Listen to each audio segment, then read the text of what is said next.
Why do we need electoral reform in India. पहला reason है पैसे का बढ़ता प्रभाव, दूसरा रीजन है क्रिमिनलाइजेशन ऑफ पॉलिटिक्स, तीसरा रीजन है वोटिंग में गिरावट।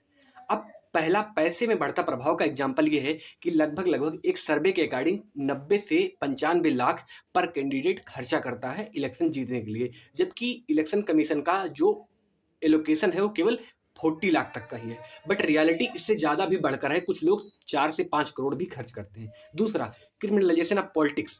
पहला, अभी आप देखेंगे जो करंट सिटिंग पार्लियामेंटेरियन है उसमें से लगभग 46% यानी कि 251 यानी कि 251 सांसद ऐसे हैं जो कभी ना कभी क्रिमिनल केसेस में रहे हैं। और दूसरा, वोटिंग रेट में गिरावट। ये सबसे बड़ा रीजन है। वोटिंग रेट में गिरावट आप देखेंगे कि लगभग जो अर्बन सिटीज है वहाँ के 40 से 45% यूथ इलेक्शन में पार्टिसिपेट ही नहीं करते हैं। अब आप बताइए कि इसके सोल्यूशन क्या हो सकते हैं। तो इसका सोल्यूशन ये है कि हमारे यहाँ जो इलेक्टोरल फंडिंग होता है पहले उसको ट्रांसपेरेंट बनाया जाए।